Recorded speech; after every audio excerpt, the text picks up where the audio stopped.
रुपया ना मिलने से, अपना पैसा वापस ना मिलने से 10,000 से प्लस लोग आत्महत्या कर चुका है। जी हाँ साथियों, देश का सबसे बड़ा दुर्भाग्य, देश में 42 करोड़ जमाकर्ताओं का, निवेशकों का सबसे बड़ा दुर्भाग्य, अगर आज तक इतिहास में आज़ादी के बाद, उससे पहले का बात हम नहीं करेंगे, आज़ादी के बाद भारत आज़ाद 1947 में हुआ, उसके बाद से अगर सबसे बड़ा गरीबों के ऊपर आफत अगर चल रहा है, सबसे बड़ा समस्या अगर गरीबों के ऊपर है तो आज के दौर में है। आज 2020 से 2025 तक देखा जा रहा है कि सबसे ज़्यादा दुर्भाग्य अभी गरीबों के ऊपर है। जी हाँ साथियों, ऐसा दुरुपयोग किया जा रहा है कानून का, जो कानून बनाते हैं वही कानून का दुरुपयोग करते हैं। 2019 में एक कानून बना था, संसद में पास हुआ था, और आज तक सर्वसम्मति से कानून, ऐसा कोई कानून नहीं बना था जो कानून वर्ड एक्ट 2019 कानून बना था, जो सर्वसम्मति से बना, जिसमें कोई भी रुकावट नहीं आया था। वो कानून गरीबों के हित के लिए था, लेकिन सरकार उस पर ध्यान नहीं दे रहा है। जो भी कानून सरकार के हित के लिए हो रहा है, भारत सरकार के फायदा के लिए हो रहा है, उस कानून पे सरकार जोर दे रहा है। सरकार अपना फायदा में जो भी कानून है, ऐसे हजारों कानून है देश में, सबके लिए लागू होता है, लेकिन जो सरकार के हित में कानून है वही कानून पे सरकार बात करते हैं, उसी को लागू कर रहे हैं, उसी पे काम कर रहे हैं। और जो गरीबों के फायदा के लिए है जो कानून, उस पर सरकार बात नहीं कर रहा है, उस पर सरकार ध्यान नहीं दे रहा। ये गरीबों का, भारत के लोगों का सबसे दुर्भाग्य समय अभी चल रहा है, ये जो वक्त है। आइए हम आपको मदन लाल आज़ाद जी से कुछ ऐसी बातें सुनाने जा रहे हैं जो हम सबको, जितने भी हम लोग सहारा व सहारा जैसे पीड़ित निवेशक हैं, हम सभी को इस तरह का बात सुनना चाहिए। अगर इस तरह का बात आज नहीं सुने तो आने वाला समय में इससे भी दुर्भाग्य हम लोग का आने वाला है, इससे भी खराब समय हम लोग को आने वाला है। पार्लियामेंट में तो है नहीं कि पार्लियामेंट में क्वेश्चन लगा दें, साहब खड़े होकर पूछ लें। हम तो जनता है, साधारण आदमी है। एक ही तरीका बचता है कि हम सब लोग इकट्ठे होकर पार्लियामेंट को घेर लें, और जब पार्लियामेंट को घेर लोगे तो रात के 2 बजे भी पार्लियामेंट खुल जाती है साहब, और फिर आम जनता ही मालिक बन जाती है देश की, और सब बात करते हैं। अन्ना आंदोलन का हमारा अपना अनुभव है, उसमें बड़ी मुश्किल से 500-700 लोग रहे होंगे साहब, 4 अप्रैल के दिन 2011 में या 12 की बात है। लेकिन मीडिया में ऐसा हल्ला था जैसे पूरा देश अन्ना के साथ खड़ा हो। वह जंतर मंतर पे ऐसा नहीं था। कामलीला ग्राउंड में जब वो बैठे तब तो 50-1,000 की भीड़ रही होगी, लेकिन जंतर मंतर पे बड़ी मुश्किल से 500 ही लोग रहे होंगे। लेकिन वो 500 में से 400 लोग हरियाणा के थे जो जोर से हल्ला मचा सकते हैं। उसका ये असर हो गया था साहब, चूंकि मीडिया जो है दिखा रहा था, तो रात के 2 बजे पार्लियामेंट लगी थी। मनमोहन सिंह जी ने रात के 2 बजे पार्लियामेंट से अध्यादेश जारी करवा दिया था जन लोकपाल के लिए, क्योंकि उन्हें लगा कि अगर हमने अब इसकी बात नहीं सुनी अन्ना की तो मामला गड़बड़ हो सकता है, जनता सड़कों पर आ सकती है, सरकार को बिना चुनाव के उखाड़ के फेंका जा सकता है। 2 साल पहले 14 में चुनाव थे, 12 में अन्ना का आंदोलन हुआ था, और अन्ना को बाकायदा था, इतना कुछ हो ही जाता है ना। तो साहब जब आप कह दोगे कि भैया संसद से सीधे भुगतान हो रहा है, चलो निवेशकों हमारी जान छोड़ो, तुम्हारे लिए कानून है, वहां से चल के अपना पैसा ले लो, मोदी सीधे ही बांट रहा है, तो आ जाएंगे लोग। को ये गलत बात भी नहीं है, झूठ भी कहां बोल रहे हो आप, झूठ कहां बोल रहे हो। उसने कानून बनाया है, छाती ठोकी थी उसने संसद में, तो मैं दूंगा 180 दिन में दूंगा, 2 से 3 गुना दूंगा, और कानून में लिखा हुआ है बाकायदा, तो झूठ है नहीं है। थोड़ा सा भगवान कृष्ण की तरह करना पड़ेगा। वो भाई अश्वत्थामा मारा गया ना, तेरी बात पे भरोसा नहीं है, तो उससे पूछना पड़ेगा। वो सब भी कहते हैं हमारा तो, लेकिन धीरे से बोला कि वो आदमी तो नहीं था, हाथी था, वो बात रड़ गई। तो ऐसा प्रयोग भी करके देख लो साहब, हो जाएगा ये काम। कोई ज्यादा बड़ी लड़ाई अब रही नहीं है। जो मूल लड़ाई थी कि कानून बन जाए, उसके रूल बन जाए, उस कानून के अंतर्गत अधिकारी अपॉइंट हो जाए, कोर्ट हो जाए, आवेदन होने लगे, वो लगभग हो चुके हैं सब। जैसा भाई साहब बता रहे थे जी, मेरे देखते देखते 15-20 किलो वजन कम हो गया मदन लाल जी का, तो वो सच में ही हो गया है साहब। आप तो अपनी अपनी पीड़ा को लेकर परेशान होंगे ज्यादातर, लेकिन हमें तो देखो पूरे देश के मतलब लाखों करोड़ों लोगों की दुख दर्द झेलना पड़ रहा है सबका। कोई ना कोई तंग करता ही रहता है, कितने भी हंस लें, खाना खाने बैठे तो भी फोन आ जाएगा तो साहब मैं तो मर रहा हूँ। क्यों मर रहा है भाई? वो निवेशक आ गया घर पे, मोटरसाइकिल छीन ले गया, भैंस खोल ले गया, गाली दे रहा है, ये कर रहा है, वो कर रहा है। कई निवेशक भी हैं साहब, जो साहब मेरी तो जिंदगी की कमाई डूब गई, 30 साल फौज में नौकरी करके आया, 20 लाख मिले थे और 20 लाख जो है लूट ले गए। घरवाली अलग लड़ती है, बच्चे अलग परेशान हैं साहब, क्या करूं, मर जाऊं। तो ऐसी परिस्थितियां हैं साहब कि दुनिया का दर्द लेकर के अपने कंधों पे चल रहे हैं, तो अपने दर्द को भूलना पड़ता है, अपने भोजन पानी को भूलना पड़ता है साहब। अभी भाई साहब वहां से लेके आ रहे थे, मुझे अड्डे से कुछ बोल रहे थे, अजीत भाई कहाँ गए पता नहीं। हाँ कुछ शब्द बोला था ना आपने वहां पर जब आ रहे थे गाड़ी से, मुझे याद नहीं रही वो बात। तो ऐसा ही है, थोड़े दिन के लिए साहब के दिन रह गए हैं, 21 है ना, 20 है आज। वीर भूमि भिवानी को भी मैं प्रणाम करता हूँ।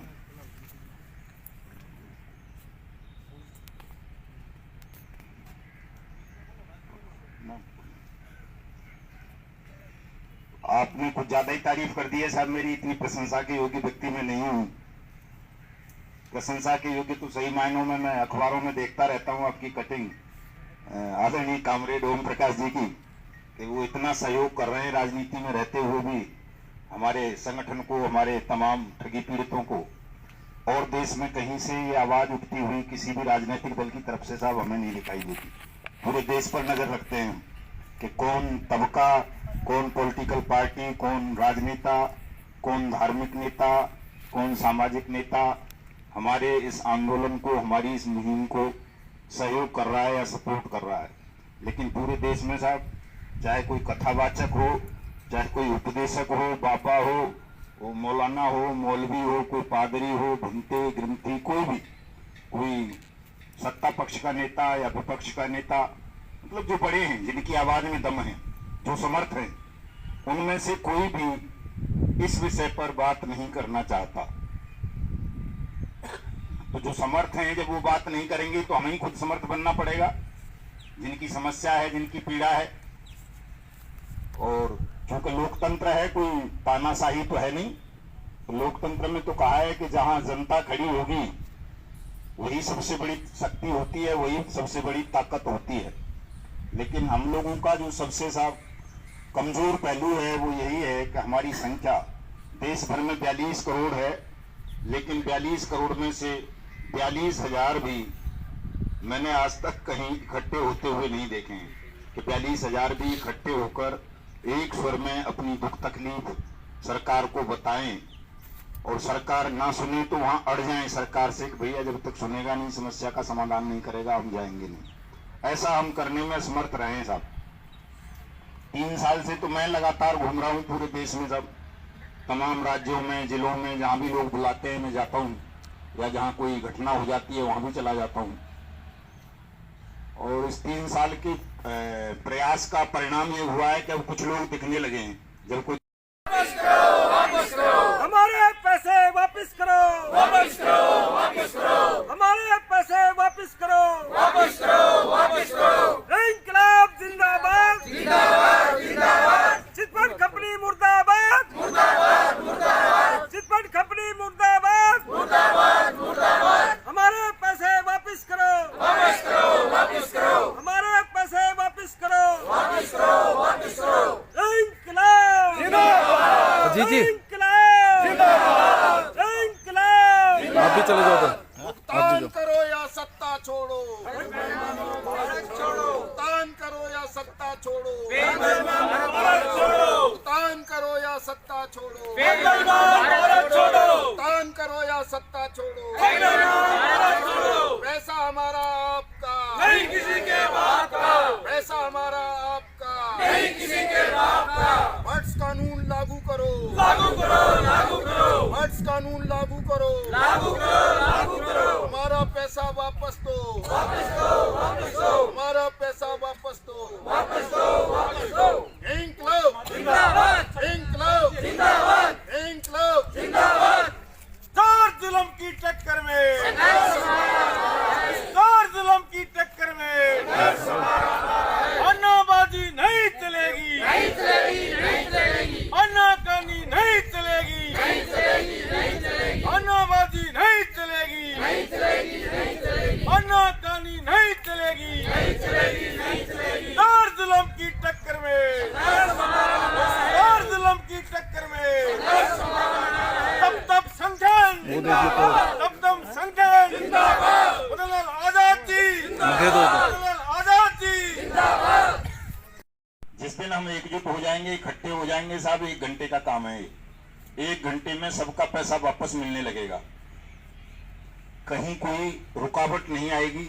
लेकिन समस्या ये है कि जिनको पैसा लेना है, जो लाभार्थी हैं इस कानून के, उनको इस कानून के विषय में नहीं पता और वो इस कानून के क्रियान्वयन के लिए लड़ नहीं रहे एकजुट होकर के। निवेशक एजेंट से झगड़ा करता है, एजेंट से जब झगड़ा होता है तो वो बेचारा जो है अपमान महसूस करके घर छोड़ देता है, अपना शहर छोड़ देता है, परिवार छोड़ देता है, कहीं दूसरी जगह चला जाता है। तो निवेशक और एजेंट के बीच का जो झगड़ा है, ये हमारी भुगतान की लड़ाई में कहीं न कहीं बहुत बड़ी बाधा है। अगर हम इस एजेंट और निवेशकों के बीच के झगड़े को खत्म कर लें साहब, तो फिर कुछ भी नहीं है, बहुत सरल है ये लड़ाई। क्योंकि कानून निवेशकों के लिए है, एजेंट के लिए थोड़ा ही है। वैसे तो हालांकि इन सब में निवेशक भी एजेंट है और एजेंट भी निवेशक है। तकनीकी रूप से देखेंगे तो ऐसा नहीं है कि साहब एजेंट निवेशक नहीं है, एजेंट का भी दुनिया भर का पैसा फंसा हुआ है, डूबा हुआ है। लेकिन वो बंटवारा कर दिया है कि नहीं तू एजेंट है, और जैसे ही एजेंट कहती है सरकार या पुलिस किसी आदमी को, उसका मनोबल डाउन हो जाता है, कांपने लगता है आदमी के, यार फंस गया। और अगर हम सब निवेशक ही कहें एजेंट को भी, चूंकि वो भी तो शोषित है, वो भी तो पीड़ित है, उसका भी तो पैसा जमा है, उसका भी तो कमीशन डूब गया है, वो क्या बोलते हैं उसको, 2-2, 3-3 बार जो करवा देते हैं उसको, री इन्वेस्टमेंट तो सभी एजेंटों ने किया है ना, सब अपना भी सबने किया है। तो री इन्वेस्टमेंट का सबसे ज्यादा जो मार पड़ी है वो एजेंटों पर पड़ी है। सरकार वो कई डीसी लोग, कई महाराष्ट्र से, गुजरात से या बिहार से या झारखंड से, उससे सरकार नहीं डरेगी। आप हरियाणा के या पश्चिमी उत्तर प्रदेश के या पंजाब के 5,000 लेके संसद पर चले जाओ, 5,000 में डर जाएगी, झुक जाएगी। क्योंकि आपको पुलिस से वो डरा नहीं पाएंगे, धमकवा नहीं पाएंगे।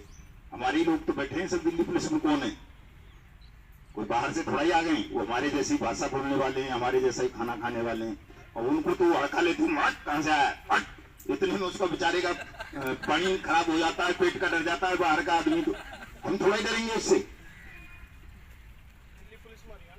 हाँ, ज्यादातर नहीं भी है हरियाणा के, तो उनकी भाषा हरियाणा जैसी हो जाती है साहब। अगर वो कहीं दूसरी जगह का भी है तो बोलेगा वही भाषा, तो कंट्रोल होता है ना उससे, मौत को कंट्रोल कर पाते हैं उस भाषा से।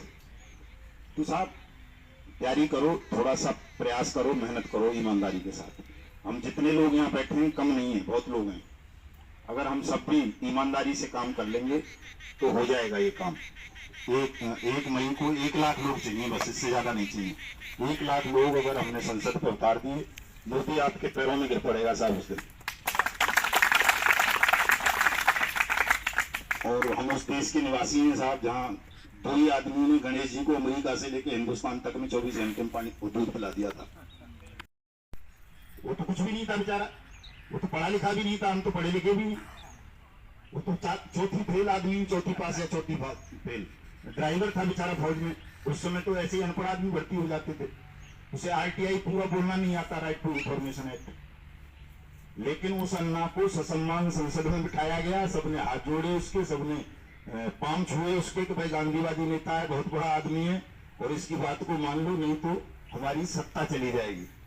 तो जनता में ये ताकत होती है साहब, अपनी ताकत को हमें पहचानना है। जब आप अपनी ताकत पहचान लोगे, ठीक से घेर लोगे एक बार संसद को, तो यही मोदी होगा, ये अमित शाह होगा, आपके सामने इनको झुकना होगा। इनकी समझ में आ जाएगा कि अब अगर आपकी बात इन्होंने नहीं सुनी तो कहीं आप बांग्लादेश जैसी स्थिति पैदा ना कर दो कि बांग्लादेश की प्रधानमंत्री को रात को भागना पड़ा था से, बिना किसी चुनाव के प्रधानमंत्री बन गया है ना साहब। वो क्या नाम है उसका अभी जो बैठा हुआ है बांग्लादेश का प्रधानमंत्री, हाँ यूनुस, वो कोई चुनाव लड़के आए कहीं से। ऐसा ही श्रीलंका में हो गया था, वहां के राष्ट्रपति को कार सहित उठा के फेंक दिया था लोगों ने, क्योंकि वो भी बेईमान था और ये भी बेईमान थी, बांग्लादेश वाली भी, और ये भी बेईमान है हमारे वाला, ये तो बड़ा बेईमान है, बड़ा ठग है। हाँ? तो जो ठग या अपराधी होते हैं वो डरपोक भी बहुत होते हैं साहब, सत्ता में ही, इसलिए उसको लगता है कि मेरे पास पुलिस है, फौज है, यूं कर लूंगा, यूं कर लूंगा, यूं कर लूंगा। लेकिन सच्चाई ये है कि उसके बाप की थोड़ा ही है पुलिस या फौज। पुलिस या फौज तो देश की है। जो देश के किसानों से माफी मांगता हूँ और काले कानून वापस लेता हूँ, तो जनमत की ताकत थी, जनता की ताकत थी साहब। हमें भी उस ताकत का प्रदर्शन करना होगा और निश्चित रूप से हमारी मांग तो बहुत छोटी सी मांग है दूसरे लोगों की बजाय। किसान काले कानून वापसी की मांग कर रहे थे, अन्ना लोकपाल कानून की बात कर रहा था बनाने की। हम तो ये कह रहे हैं कि भैया जो कानून तुमने बनाया है उसी को इम्प्लीमेंट कर दे ठीक से, हमारे पैसे दे दे, किसी को दंडित भी मत कर, नहीं करना है मत कर, वो भी दूसरी बात है।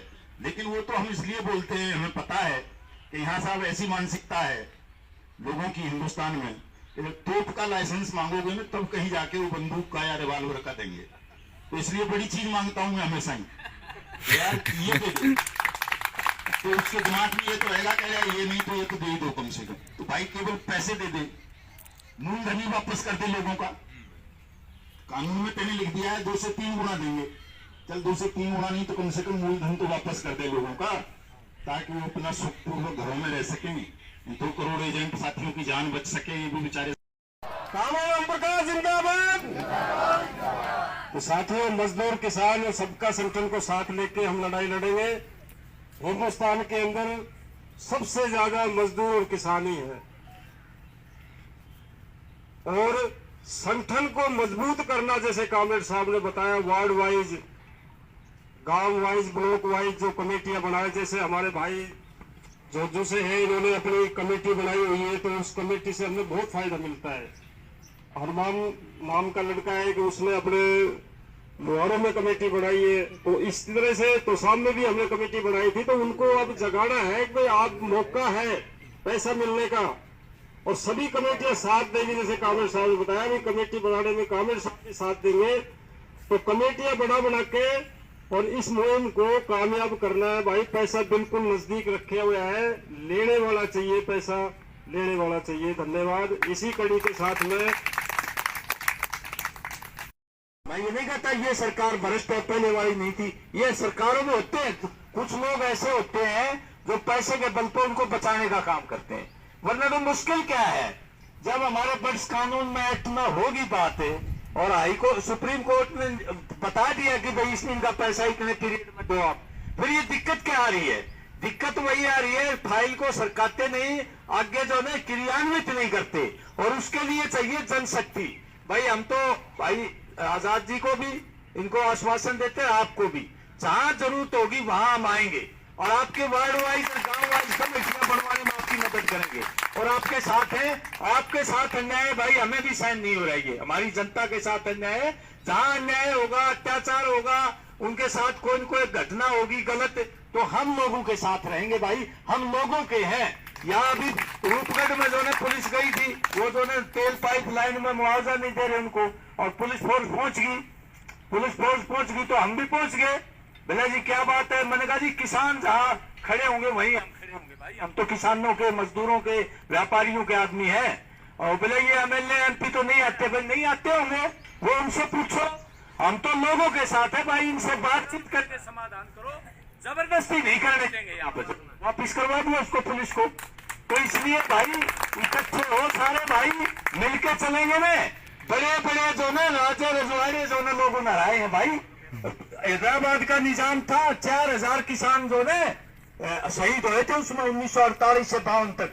जमीनों पर कब्जा करे हैदराबाद निजाम की फौज को लोगों ने, तो बड़े बड़े राजे रजवाड़ों को उखाड़ दिया लोगों ने। तो भाई ये एक ही जिंदाबाद।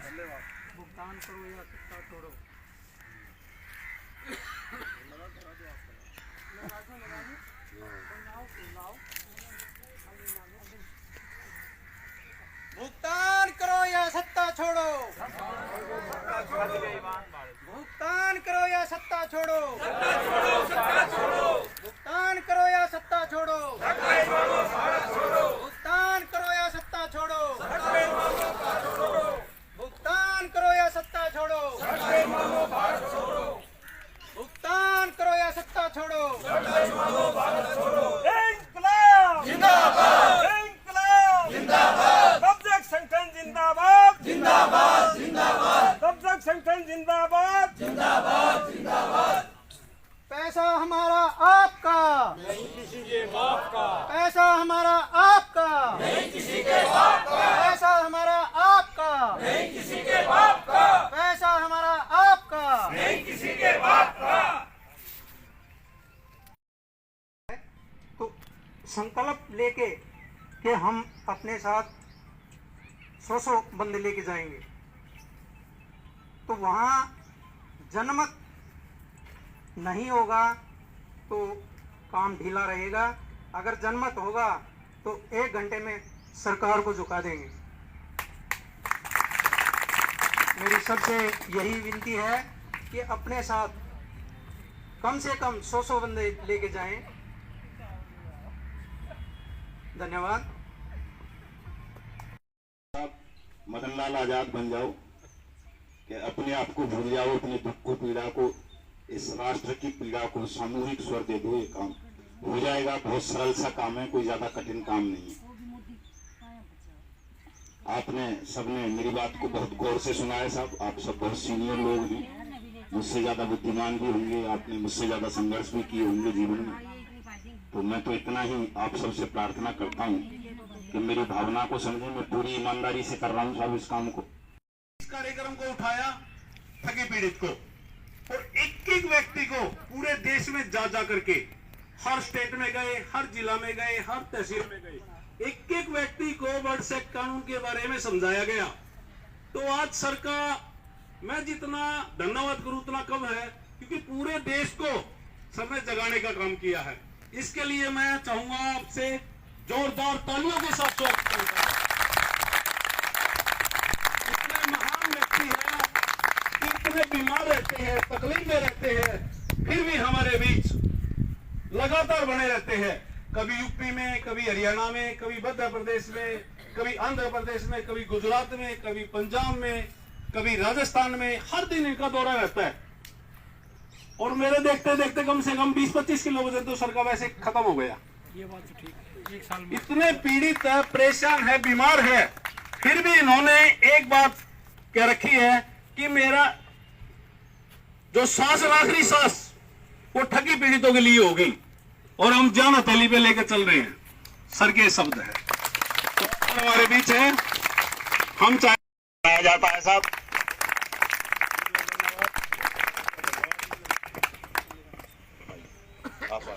मदन लाल ढींगरा साहब सलाहकार बनाए जाते हैं साहब। आप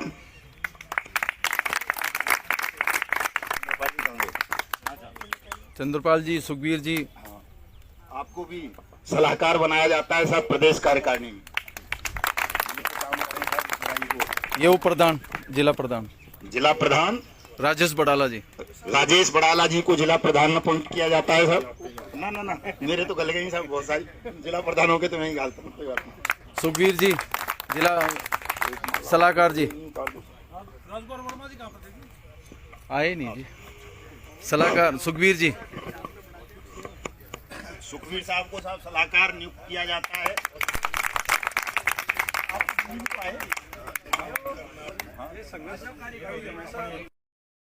से हाथ जोड़कर अपील करता हूं कि 1 मई 2025 को सुबह 10 बजे तमाम साथी संसद भवन नई दिल्ली पधारेंगे।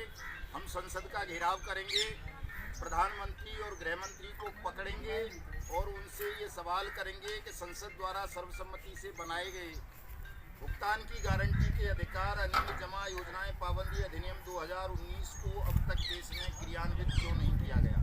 आपने इस कानून के अंतर्गत अब तक लोगों का पैसा क्यों नहीं वापस किया, और क्यों ऐसे लोगों को दंडित नहीं किया जो इस कानून का क्रियान्वयन नहीं कर रहे हैं। इसके लिए मैं साथियों आप सबसे अपील करता हूं कि आप स्वयं तो आएंगे ही 1 मई को दिल्ली, लेकिन अपने साथ साथ और लोगों को भी प्रेरित करेंगे। कम से कम एक व्यक्ति इन 10 दिनों में 100 लोगों तक संदेश पहुंचाएगा कि 1 मई को दिल्ली में संसद का घेराव है और संसद से सीधे भुगतान होना है। सब साथी दिल्ली चलो, दिल्ली से पैसा मिलेगा। तो बता देंगे ट्रेन का सबको 6:15 बजे का टाइम है सिटी तक। हाँ जी, ग्रुप में सूचना मिलेगी। सब साथी अपने और तो नंबर लिखवा दो अपना ग्रुप में। सभी साथी भिवानी सिटी स्टेशन पे 6 बजे पहुँचे।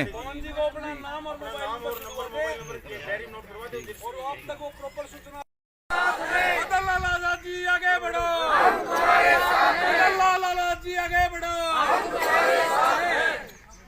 घूमी रही है चिटफंड के मामले में। हमने जंतर मंतर पे धरना दिया तो उस समय धन्यवाद।